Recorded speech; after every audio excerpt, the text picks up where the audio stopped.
Yo, what's going on, guys? It's your boy. Welcome back to another video. So today we're going to be talking about the movie that put Ben Affleck back in the directing chair. I'm talking about the movie Air. That was painfully bad. I'm so sorry. Modern movie review. Okay, but to dive right into it, this movie was really, really good, and I want to go ahead and talk about some of the creative decisions that were a part of this movie that I really, really liked. Michael Jordan is a huge character. He's a guy who's literally a legend, absolutely incredible basketball player, and overall a pretty good person in real life as well. Really, really amazing person. He's an absolute legend. He's still alive. And something that I like about this movie is they did not pick a young actor to try to act as Michael Jordan.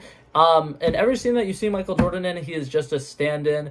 You hear his voice over a phone call at some point in the movie, but other than that, the guy who's playing Michael Jordan, you only see the back of his head ever. You never see what Michael Jordan looks like, and I actually think that was really, really good because I've seen a lot of things on social media about like how it would be such a like tough thing to try playing like Jesus himself or something like that, right? And it's not on the same scale or whatever, but like at the same time, it's not easy to play another human being in real life, and making a young actor try to pretend to be Michael Jordan in this story could have been really, really difficult for the young actor. It could have created a lot of backlash. It could have created a lot of issues, and I feel like the overall decision to just make him just kind of there and his presence be felt, but the character himself isn't really that big of a deal, was really, really smart. Something else that I liked about this movie, obviously all of the actors in this movie are absolutely fantastic, and the actress Viola Davis as well absolutely carried her role, which I absolutely loved.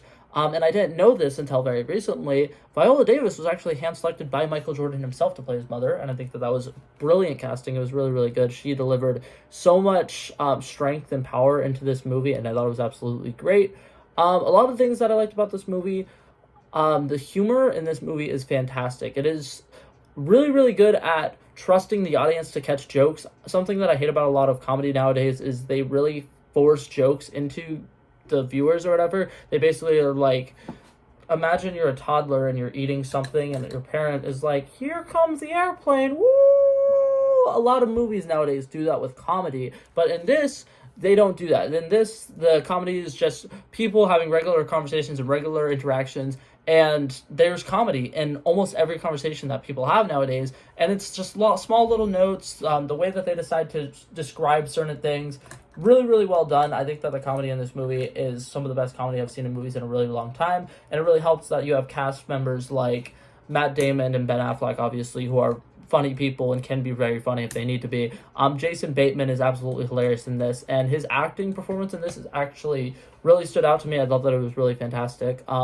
There's a scene in particular, which, spoiler alerts for the movies if you haven't seen it, this is where I'm going to start actually getting more in depth into certain things, but there's a scene in the movie where Matt Damon's character and Jason Bateman's character are having a conversation, and they're talking about how Matt Damon's character, he's like a single dude. He's in his 50s, whatever. He has really not much to lose other than just his job. Whereas Jason Bateman's character has a lot more to lose. He has a kid. He only has Sundays to kind of spend with the kid.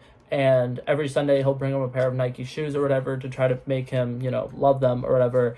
And it's a really powerful moment in the way that Jason Bateman talks about how, like, if they can't go through with this thing that they're doing, if they can't sign Michael Jordan and their shoe company goes out of business, he's losing a lot. And what's it called? And he basically is talking to Matt Damon's character, and he's just like, look, I know you don't really have a lot to lose here, but I have a lot to lose here. And it's a very emotional scene. There were a lot of scenes in this movie that almost made me cry. One of the last ones is Matt Damon's character has a phone call with Michael Jordan's agent, who their like scenes where they're on the phone together, absolutely bickering with each other, are some of the funniest scenes ever, because there's just Matt Damon and this other guy, and they absolutely hate each other and can't stand each other's guts, but they'll usually end the call by having like an actual like professional conversation, being like, so yeah, so he agreed to our terms. Yeah, he did. And then they'll just hang up, and it's so funny. I loved every single interaction that they had. And then something in particular that I liked as well is, what's it called? The scene that almost made me cry is Matt Damon got off the phone with him, and he basically just told him, hey, Adidas made this really, really amazing deal, and Michael Jordan's probably going to go through with it. And so Matt Damon looks over through his office or whatever, looks to where Jason Bateman's character is in his office, and he realizes that he just kind of fucked him over.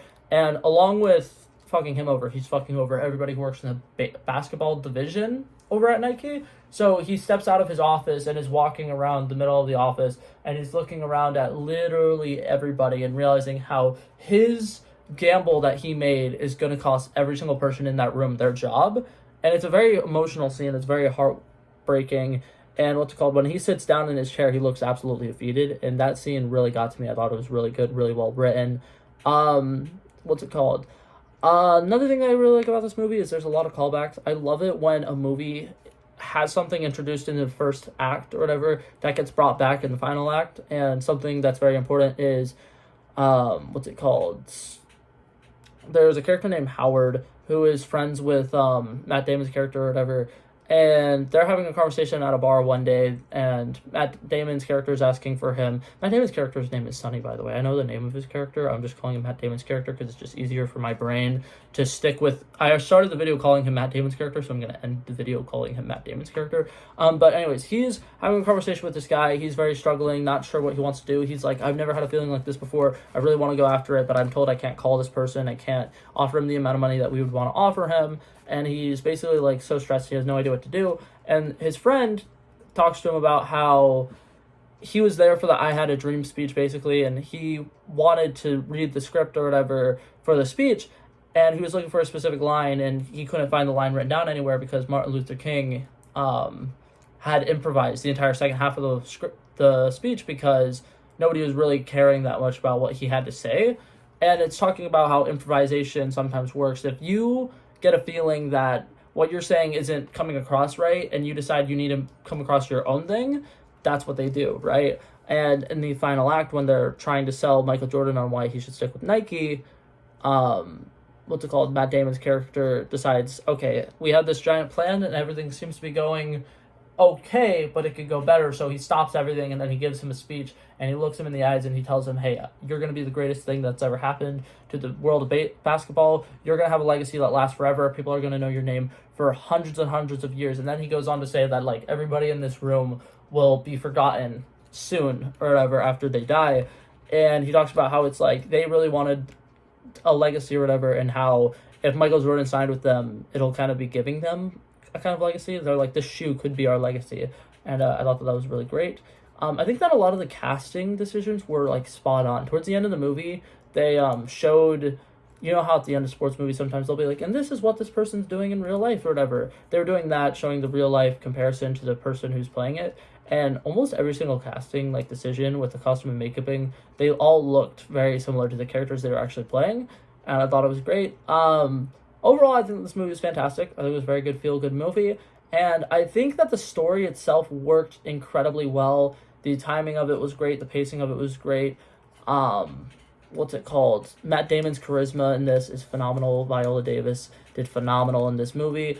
And what's it called? They did some telephone scenes where they had like 10-minute long phone calls, and it seemed really, really well written. Sometimes when you're sitting there just listening to two people having a conversation, it gets really boring, but they do it all throughout this movie, and it feels great. And as a period piece, it also works really well. All of the 80s references that are in this are fantastic, and they're not like shoehorned into it like a lot of 80s themed things. It's like they're just living in the 80s, so it's not like a big thing that like has to stand out.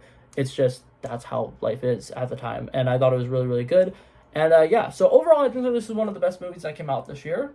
Definitely would recommend going and seeing it if you guys like going to the movies. It is a great experience, and I really enjoyed it. And yeah, so my overall rating for this movie, I think it was really good. I think it was very reminiscent of Good Will Hunting, which is one of the few movies that I have a perfect 100 out of 100 on. I'm going to give this movie a solid 97 out of 100. I think it was really good. I don't really know what I would have done to change it much, but I do definitely think that it could have had a few more beats that it might have missed to make it a little bit better. But that being said, thought it was really, really good. Definitely would recommend go seeing it. And yeah, that's it for this video, guys. Hopefully you guys enjoyed it. I'll see you guys in the next one. Peace out.